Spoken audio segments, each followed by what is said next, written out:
سلام، عرض ارادت، وقت همگی بخیر. اومدم با آموزش کاربردی و ساده برنامه مهسا انجی به نیابت از کلن حالا اپلیکیشن های سبک انجی، نیکا انجی، فلایتو انجی، از شود که ویتوری انجی و امثال هم. و تنها دلیل انتخابش هم این بود که مهسا انجی فضای کاربری راحت تری داره واسه کاربرهایی که مبتدی هستن و حتی اگر دسترسی به کانفیگ آماده یا سابلینک آماده هم نداشته باشن میتونن از سرورهای خود مهسا کانفیگ رو دریافت کنن. حالا بریم که داشته باشیم چطور باید با این برنامه کار کنیم. برای تایمی که شما حالا یا کانفیگ دارید که این باشه یا سابلینک دارید که این باشه، اول حالا آموزش این رو بدم، بعدش بگم که چطور از خود مهسا انجی هم دریافت داشته باشید. کانفیگ رو به سادگی کپی میکنید داخل برنامه که وارد شدید. این بالا کاملا مشخصه، این علامت پلاس رو میزنید و import from clipboard اینو انتخاب میکنیم. کانفیگمون اضافه میشه. حالا کافیه که یه بار تست بگیریم. از کجا؟ از اینجا. این دکمه رو میزنید، ثبت میکنید تا تست بگیره ببینه آیا این کانفیگ قابلیت اتصال داره، امکان اتصال داره، متصل هست یا نه. وقتی که میبینید به این صورت این کنار -1 ms زده، یعنی که این کانفیگ اعتبار نداره و کانکت نمیشه. اوکی، باید یک کانفیگ دیگه دریافت کنیم یا میتونیم از کانفیگ های خود سرور مهسا انجی استفاده کنیم که اینجا خودش زده get config. اگر بزنیم چی میشه؟ میزنیم ببینیم چی میشه. به همین سادگی یک لیست بلند بالا از کانفیگ های مختلف واسمون میاره. حالا ما برمیگردیم و دوباره بدون کانفیگ میخوایم یه کانفیگ دیگه دریافت کنیم. غیر از روش get config شما یک روش دیگه هم دارید. اینجا این بالا با زدن این دکمه و وارد کردن کد کانال آزادنت میتونید که از کانفیگ های احتیاطی آزادنت بهره مند بشید. اینو که وارد کنید میبینید به راحتی تعدادی کانفیگ دریافت میکنید که اینا میتونید با زدن دکمه تست بررسیشون کنید و کانفیگ های سالم روی نت شما. و خوبیش اینه که روی نت خودتون تست میکنه، توی اون منطقه‌ای که هستید، توی اون شهری که هستید، با کیفیت و با بررسی اپراتور اینترنت شما بهتون نتیجه رو نشون میده. حالا اومدیم و اینطوری واسه شما بررسی کردید، مثلا دو تا نداره، یکی کانکت میشه باز یکی کانکت نمیشه، یکی کانکت میشه، میخواید اینا رو مرتب کنید. کافیه دکمه سورت رو یک بار لمس کنید، میبینید که کانفیگ هایی که متصل میشه جدا شدن و کانفیگ هایی که متصل نمیشه به پایین صفحه هدایت شدن.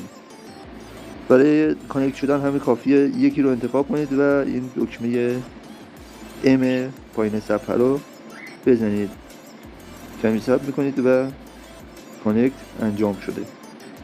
حالا بریم روش بعدی، روش وارد کردن سابلینک توی مهسا انجی. چطوره؟ الان میگم خدمتتون. ما میایم سابلینکمون رو کپی میکنیم، وارد هیدیفای میشیم. دو تا روش دارید. شما میتونید از این قسمت با زدن کلید پلاس و مثل قبل از این بخش import from clipboard رو انجام بدید، یا اینکه بیاید 3 خط بالا رو بزنید، بیاید کمی پایین‌تر تو این بخش نوشته subscription group setting، اینجا وارد شید. توی این بخش این پلاس بالا رو میزنید، اینجا یک اسم واسه کانفیگتون انتخاب میکنید، واسه سابلینکتون من میزنم آزادنت.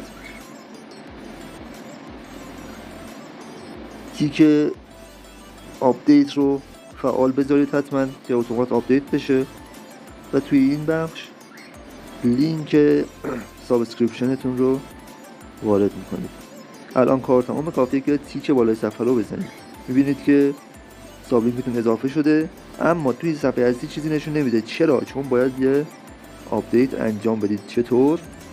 سه نقطه رو میزنید و آخرین گزینه نوشته آپدیت سابسکریپشن. با لمس این گزینه ساب لینک شما آپدیت میشه و کانفیگاش نمایش داده میشه. به همین سادگی. حالا میتونید مراحل بعدی رو که تست و مرتب کردن بود رو انتخاب کنید. اول تست میکنیم و بعد مرتب رو میزنیم تا بر اساس کیفیت پینگی که دریافت کرده کانفیگ ها رو واسه ما چیدمان کنه و بعد میتونید به این کانفیگ مورد نظرتون کانکت بشید. بعضی از دوستان میگن که محسا انجی این قابلیت رو نداره که بعضی از حالا سایت های فیلتر شده رو باز کنه. یه راهنمایی کوچولو هم بکنم. میتونید وارد بخش ستینگ بشید، از سه خط بالا ستینگ رو انتخاب کنید. کمی که بیایید پایین تر توی بخش روتینگ، تو بخش کاستوم رولز وارد که بشید، میتونید این بخش ها رو مثل من خالی کنید. کلیر بزنید اینجا. واسه شما تو حالت دیفالت یک سری گزینه ها داره، کافیه که اینها رو کلیر کنید و بعد تیک تایید رو بزنید تا دیگه تمام عرض کنم فیلترینگ رو، تمام سایت هایی که فیلتر شده رو بتونه که باز کنه. برای فعالسازی فرگمنت هم قبلا آموزش گذاشتم که از این قسمت هست و آموزشش رو توی کپشن اضافه میکنم. ساخت کانفیگ وایرگارد رو قبلا آموزش رو دادم که اونم توی کپشن اضافه میکنم. از این بخش کلا شما میتونید به امکانات متفاوتی که محسا انجی داره دسترسی پیدا کنید. بستن تبلیغات، بستن لینک های مشکوک، همون گت کانفیگی که توی صفحه اصلی پایین صفحه بود رو دوباره اینجا داریم. از اینجا افزودن کانفیگ وارپ داریم، کانفیگ اختصاصی یوتیوب رو دارید. میتونید حتی پروکسی تلگرام دریافت کنید. اگر که از برنامه خوشتون اومد و دوست داشتید که حمایت کنید، میتونید تیم محسا انجی رو از این بخش حمایت کنید. لیست حمایت کننده ها توی این بخش دیده میشه.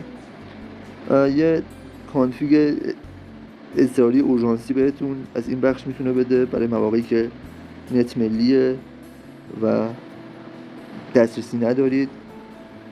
و ابزارهای دیگه میتونید تک تک اینها رو تست کنید و از امکانات این اپلیکیشن استفاده بیشتر رو ببرید. نکته دیگه این که توی برنامه ویتورای انجی، نیکا انجی و برنامه‌های این چنینی کلا قابلیت وارد کردن سابسکریپشن و کانفیگ دقیقاً به همین شکلیه که اینجا بوده و آموزش دادم الان.